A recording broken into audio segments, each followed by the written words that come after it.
నగరంలో కొన్నాళ్లుగా రియల్ రంగం కాస్త నెమ్మదించిందనేది ఎవ్వరూ కాదనలేని వాస్తవం. మరి రాబోయే రోజుల్లో పరిస్థితి ఏంటి? సర్వే రిపోర్ట్లు ఏం చెప్తున్నాయి? ప్రీమియం హౌసింగ్కు క్రేజ్ పెరిగిందా? అపార్ట్మెంట్ల కొనుగోలు అమ్మకాలపై డిమాండ్ సప్లై ఎలా ఉంది? హైదరాబాద్ రియల్ ఎస్టేట్పై ప్రస్తుతం వినిపిస్తున్న సర్వేలన్నీ చాలా పాజిటివ్గా ఉన్నాయి.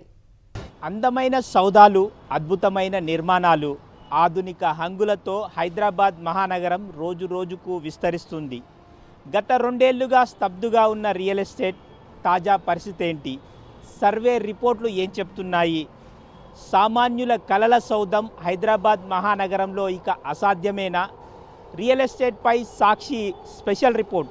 హైదరాబాద్ స్థిరాస్తి రంగం మందగమనం నుంచి కోలుకుంటోంది. 2 ఏళ్లుగా స్తబ్దుగా ఉన్న రియల్ ఎస్టేట్పై ఆశలు చిగురిస్తున్నాయి. వెయిట్ అండ్ సీ ధోరణి నుంచి కొనుగోలుదారులు ఇప్పుడిప్పుడే బయటకొస్తున్నారు. భాగ్యనగరంలో ప్రీమియం హౌసింగ్కు క్రేజ్ పెరిగింది.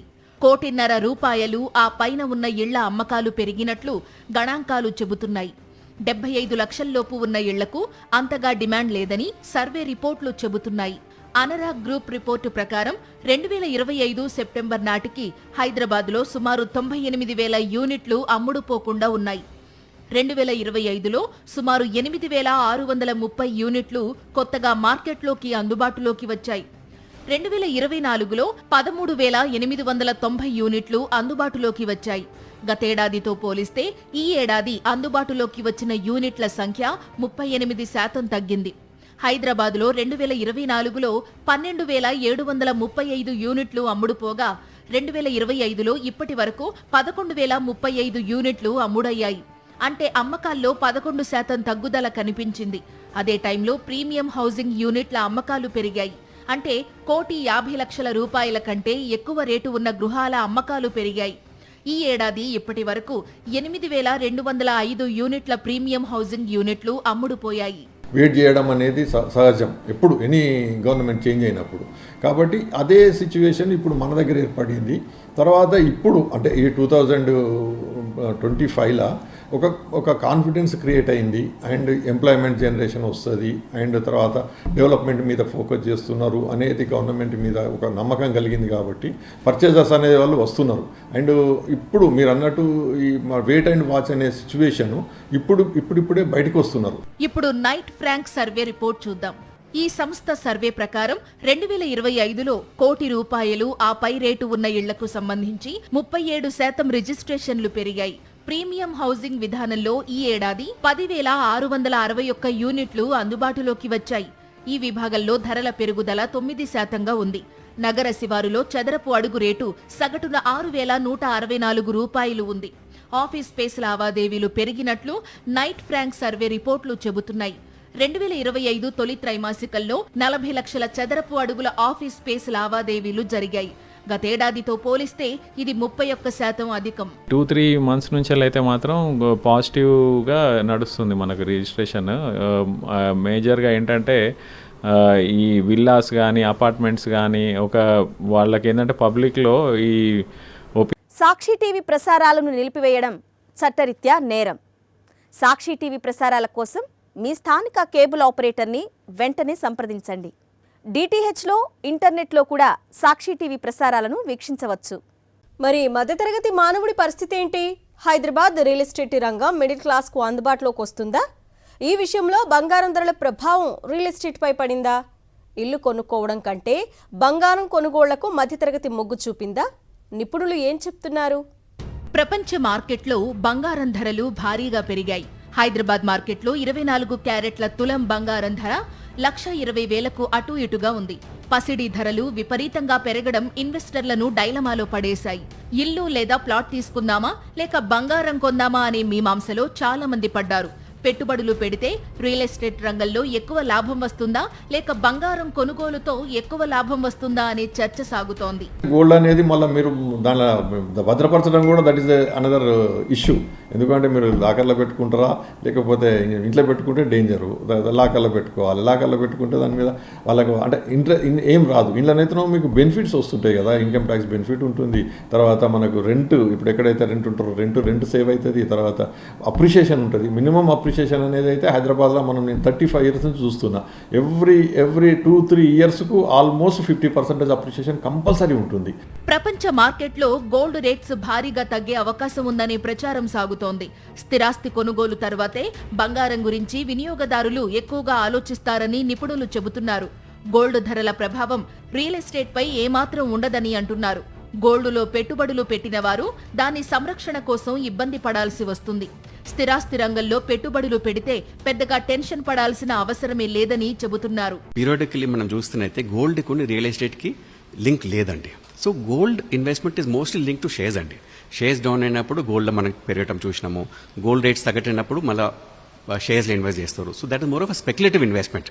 బట్ వేరే హౌస్లో ఇన్వెస్ట్ చేసే వాళ్ళు జనరల్గా ఈ స్పెక్యులేషన్ పోర్, ఎందుకంటే that is more of a safety feature.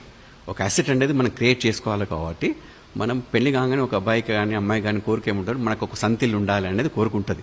So అది అయినాక అప్పుడు మనం ఈ గోల్డ్ వైపు చూస్తారు. సో మనకు జనరల్గా లింక్ లేదండి ఇప్పుడు దానికనైతే.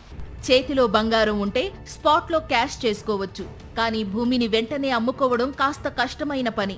అయితే గోల్డ్ కంటే రియల్ ఎస్టేట్లోనే ఎక్కువ లాభాలు గడించవచ్చనేది వ్యాపార నిపుణుల అభిప్రాయం. హైదరాబాద్లో స్థిరాస్తి విలువ ఏటా 10% మించి పెరుగుతుందని, బంగారం ధరలు ఆ రేంజ్లో పెరిగే ఛాన్స్ లేదని వ్యాపార నిపుణులు చెబుతున్నారు. ఇనిషియల్గా ఒక 2 years బ్యాక్ కొంచెం మనకు స్లో డౌన్ అనేది అనిపించింది. బట్ లాస్ట్ ఒక 3 to 4 months నుంచి ఓవరాల్ సేల్స్ అయితే బాగానే ఇంప్రూవ్ అయినాయండి. అంటే జనరల్ ఎప్పుడైనా మనం స్లో డౌన్ ఉన్నప్పుడు కస్టమర్కి ఏంటంటే ఏదైనా అవకాశం వస్తుందా, ప్రైసెస్ తగ్గుతాయా అనేది ఆ రీజన్తో చాలా ఈ లాస్ట్ 1 year కొంచెం స్లో డౌన్ అనే కనబడ్డది. బట్ ఈ మధ్యలో మీరు చూస్తున్నైతే ఏ ప్రాజెక్ట్ కూడా కొత్త లాంచ్ అయిన ప్రాజెక్ట్ కానివ్వండి, పాత లాంచ్ అయిన ప్రాజెక్ట్ కానివ్వండి, ఏది కూడా అన్సోల్డ్ లేదు కదా. మనకి అన్సోల్డ్ ఇన్వెంటరీ అనేది ఇక్కడ కన్వర్ట్ లేదు కదా. అంటే ఏమవుతుందని కస్టమర్స్ వస్తుండ్రు, కొంటుండ్రు, ఉంటున్నారు. బంగారం కొనుగోలు చేయడం, ఇల్లు కొనడం రెండు లాంగ్ టర్మ్ ఇన్వెస్ట్మెంట్స్ కిందకే వస్తాయి. అయితే వీటిలో దేనికి ప్రాధాన్యం ఇవ్వాలనేది వాళ్ల వ్యక్తిగత అభిప్రాయాలు, ప్రాధాన్యాలపై ఆధారపడి ఉంటుంది. హైదరాబాద్లో అద్దె ఇళ్లల్లో ఉండడం కంటే సొంత ఇంటి కల నెరవేర్చుకోవాలని భావించేవాళ్లు బంగారం కంటే రియల్ ఎస్టేట్ వైపే ఎక్కువగా మొగ్గు చూపుతారు. హైదరాబాదీలకు విల్లా కల్చర్ పై క్రేజ్ పెరిగిందా? టెకీలు పెంచుకుంటున్న ఆప్షన్ ఏంటి? ట్రాఫిక్ కష్టాలు లేకుండా ఆఫీస్ దగ్గరే ఇళ్లు కావాలనుకుంటున్నారా? లైఫ్ ఎంజాయ్ చేయడానికి లగ్జరీ అపార్ట్మెంట్సే బెటర్ అనుకుంటున్నారా? స్థిరాస్తి రంగంలో వీటికి డిమాండ్ ఎలా ఉంది? హైదరాబాద్ మహానగరం నలువైపులా విస్తరిస్తోంది. భారీ భవన నిర్మాణాలు పెరిగిపోతున్నాయి. ఫైనాన్షియల్ డిస్ట్రిక్ట్స్ లో హై రైజ్ బిల్డింగ్స్ సంఖ్య విపరీతంగా పెరిగింది. కోకాపేట, నానక్రామ్గూడ, నార్సింగి, గచ్చిబౌలి ప్రాంతాల్లో భూముల ధరలు భారీగా పెరిగాయి. రాయదుర్గంలో ఎకరా 177 కోట్ల రూపాయలు పలికింది. సాఫ్ట్వేర్ కంపెనీలకు కూతవేటు దూరంలో ఉన్న ఈ ప్రాంతమంతా అద్దాల మేడలతో రంగుల ప్రపంచంగా మారిపోయింది. కాస్ట్లీ ఏరియాలో లగ్జరీ అపార్ట్మెంట్స్ కు భారీగా డిమాండ్ ఉంది. టెకీలు తమ కార్యాలయాలకు దగ్గరగా ఉండే విధంగా ఇళ్లను కొనుగోలు చేసేందుకు ఆసక్తి చూపుతున్నారు. ఔటర్ రింగ్ రోడ్డు పక్కనే ఉండడం, ఆఫీస్ కు దగ్గరలో ట్రాఫిక్ కు ఇబ్బంది లేకుండా చూసుకుంటున్నారు. దీంతో నగరంలో లగ్జరీ అపార్ట్మెంట్స్ కు క్రేజ్ పెరిగిందంటున్నారు వ్యాపారులు. మనకి ఇదివరకు 2 bedroom అపార్ట్మెంట్ అనేది హైదరాబాద్లో ఎక్కువ మనం అమ్మగలుగుతున్నాము. బట్ ఈ లాస్ట్ ఒక 3 to 4 years ట్రెండ్ చూస్తున్నైతే 2 bedroom అపార్ట్మెంట్స్ మన దగ్గర సేల్ అవుతలేదు. సో అందరు కూడా మినిమం 3 bedroom అనేది ప్రిఫర్ చేస్తుండ్రు. So any apartment now above 1 crore అనేది ఎక్కువ మూవ్మెంట్ అవుతుంది. బట్ హైదరాబాద్ అగైన్ కొంచెం టిపికల్ మార్కెట్ అండి. అన్లైక్ బెంగళూరు ఆర్ చెన్నై, హైదరాబాద్లో premium market also is doing exceptionally well. Low segment ఏమో కొంచెం తగ్గిపోయింది మధ్యలో మార్కెట్. But mid budget and premium segment is doing extremely well అండి. ఓవైపు విల్లాల కల్చర్ పెరిగిపోయింది. చాలా మందికి స్టేటస్ సింబల్ గా మారిపోయింది. అందుకే 10 కోట్ల రూపాయల వరకు వెచ్చించి విల్లాలను కొనుగోలు చేసేందుకు ఆసక్తి చూపుతున్నారు. కనెక్టివిటీ ఉంటే చాలు, ఎంత దూరమైనా వెళ్లి విల్లా కొనుగోలు చేయాలని భావిస్తున్నారు. కాలుష్య భూతానికి దూరంగా విల్లాల్లో విలాసవంతంగా జీవించేందుకు హైదరాబాదీలు మక్కువ చూపిస్తున్నారు. అయితే ఆఫీసులకు దగ్గరగా ఉండాలని కోరుకునే టెకీలు మాత్రం తప్పనిసరి పరిస్థితుల్లో లగ్జరీ అపార్ట్మెంట్స్ వైపు చూస్తున్నారు. ఇప్పుడు ఉన్న కన్స్ట్రక్షన్ ఏదైతే కంప్లీట్ చేసిన కన్స్ట్రక్షన్లో బిల్డర్స్ కూడా అంటే దాన్ని ఏదైతే ఖర్చు ఉంటుందో, అదే ఓవర్ బర్డెన్స్ ఉంటాయో అవన్నీ కూడా అబ్జార్బ్ చేసి మనకు సేల్ చేస్తున్నారు. కాబట్టి అంటే ఈ రోజున్న మార్కెట్ డెఫినెట్గా ఈ రోజున్న రేటు కానీ లేకపోతే మార్కెట్ సిచ్యువేషన్ కానీ this is the appropriate time for the purchase A flat కానీ విల్లా కానీ. దిస్ నేను అనుకునేది అయితే 100% దిస్ ఇస్ అప్రోప్రియేట్ టైం. భూముల ధరలు కోట్లకు పడగలెత్తడంతో కోకాపేట, గచ్చిబౌలి, నానక్రామ్గూడ ప్రాంతాల్లో కొత్తగా విల్లాల నిర్మాణాలకు బిల్డర్లు ఆసక్తి చూపడం లేదు. శంషాబాద్, కిస్మత్పూర్, కొంపల్లి, మొయినాబాద్ ప్రాంతాల్లో విల్లాల నిర్మాణాలు పెరిగాయి. అపార్ట్మెంట్ నిర్మాణాల్లో సప్లై ఎక్కువగా ఉందని, డిమాండ్ లేదనే వాదనలో వాస్తవం లేదని వ్యాపార నిపుణులు స్పష్టం చేస్తున్నారు. టార్గెట్ మనకు లాస్ట్ ఇయర్తో పోలిస్తే దానికంటే ఎక్కువ ఆదాయం అయితే వచ్చింది కూడా. ఆల్రెడీ ఒక 5% అధిక శాతంలోనే ఉంది. కానీ టార్గెట్కి రీచ్ అవ్వగలమా లేదా అనేది మార్కెట్ వాల్యూ రివిజన్ మీద, ఇంకా కొత్త స్టాంప్ డ్యూటీ అమెండ్మెంట్ యాక్ట్ ఒకటి ఉంది, అవి రెండింటి మీద ఆధారపడి ఉంది. ఓవరాల్ గా చూసుకుంటే హైదరాబాద్ నడిబొడ్డున లగ్జరీ అపార్ట్మెంట్లకు కనెక్టివిటీ ఉన్న శివారు ప్రాంతాల్లో విల్లాలకు డిమాండ్ ఎక్కువగా ఉంది. 2 ఏళ్లుగా స్తబ్దుగా ఉన్న రియల్ ఎస్టేట్ రంగంలో కదలిక మొదలైందా? రాయదుర్గం భూముల వేలంతో భాగ్యనగరంలో రియల్ ఊపు పెరిగినట్లేనా? రిజిస్ట్రేషన్ శాఖ లెక్కలు ఏం చెప్తున్నాయి? రియల్ ఎస్టేట్ పై ఐటీ లే ఆఫ్స్ ఎఫెక్ట్ పడిందా? హైదరాబాద్లో ఆఫీస్ స్పేస్కు డిమాండ్ ఎలా ఉంది? హైదరాబాద్ మహానగరం ఐటీ ఆధారిత నగరంగా ఎప్పుడో మారింది. దాదాపుగా 1500 ఐటీ కంపెనీలు ఉన్నాయి ఇక్కడ. వాటిల్లో సుమారు 10 లక్షల మంది ఉద్యోగులు పనిచేస్తున్నారు. విల్లాలు, అపార్ట్మెంట్లు కొనుగోలు చేసే వాళ్లల్లో ఇతర రంగాలతో పోల్చితే ఐటీ ఉద్యోగులే ఎక్కువ. అయితే కొన్నాళ్లుగా ఐటీ ఉద్యోగుల పరిస్థితి బాగాలేదు. భారీగా ఉద్యోగాలు ఊడుతున్నాయి. ఉన్న ఉద్యోగులకు సరైన హైక్స్ లేవు. ఈ నేపథ్యంలో కొంతమంది ఉద్యోగులు ఇళ్ల కొనుగోళ్లకు ఆసక్తి చూపడం లేదనే టాక్ ఉంది. మరి దీనికి రియల్ ఎస్టేట్ నిపుణులు ఏం చెబుతున్నారు? లే ఆఫ్స్ అవుతున్నాయి బికాజ్ ఆఫ్ ది ట్రంప్, అది కానీ మీరు దాన్ని బట్టి కొద్దిగా కొంత ఎఫెక్ట్ అవుతున్నది. డెఫినెట్గా ఎంప్లాయ్మెంట్ అంతా ఇక్కడికి రావడానికి ఆస్కారం ఉంటుంది. కాబట్టి ఇక్కడ ఎంప్లాయ్మెంట్ క్రియేట్ అవుతుంది. అది ఆల్రెడీ స్టార్ట్ అయింది. ఇక్కడ మన దగ్గర పెద్ద పెద్ద ఆఫీసెస్ వాళ్ళు కూడా ఇక్కడికి షిఫ్ట్ కావడము, ఇక్కడ ఆఫీసెస్ ఓపెన్ చేయడానికి వాళ్ళు ఆలోచించడము, ఆఫీసెస్ ఎంక్వైరీస్ కూడా మొదలైనవి.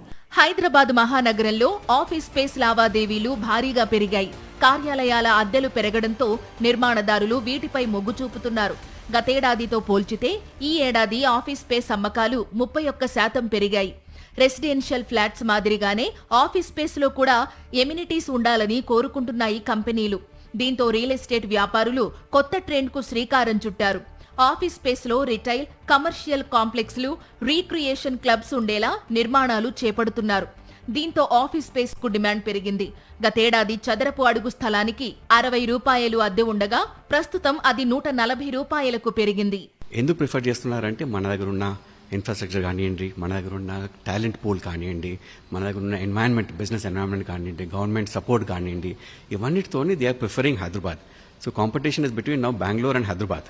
But most of them are preferring Hyderabad now because మన దగ్గర road infrastructure is far better than Bengaluru. So అందుకోసం ఈ మధ్యలో లీజింగ్ చాలా అయిందండి. Year on year there is almost 40% growth. And ఇప్పుడు రాయదుర్గం అనే ఏరియాలో ఇప్పుడు మనకు లీజ్ చేయాలంటే, మీరు ఆఫీస్ స్పేస్ లీజ్ చేయాలంటే almost 130 to 140 rupees square feet ఖర్చు అవుతుందండి అక్కడ. So that is the increase. In fact about probably 2 years back 70-80 rupees మీకు దొరికేది ఇప్పుడు ఆల్మోస్ట్ 140 టచ్ అయింది. So that is a huge increment we're seeing.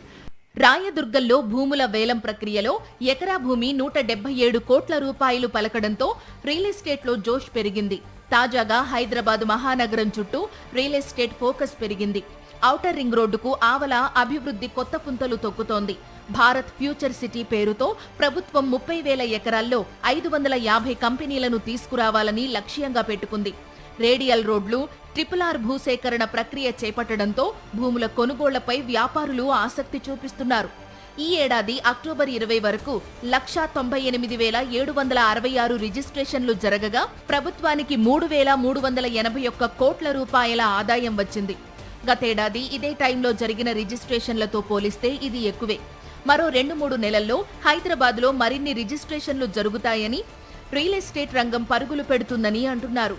ప్రభుత్వ లెక్కల ప్రకారం గత 3 మాసాలుగా రియల్ ఎస్టేట్ మార్కెట్లో ఒక ఊపందుకుంటున్న పరిస్థితి అయితే ఉంది. మొత్తానికి రియల్ ఎస్టేట్ రంగం మళ్ళీ పట్టాలెక్కుతుందని రియల్ వర్గాలైతే ఆశాభావంతో ఉన్నాయి. వీడియో జర్నలిస్ట్ శ్రీనివాస్ గౌడ్తో విక్రమ్, సాక్షి టీవీ, హైదరాబాద్.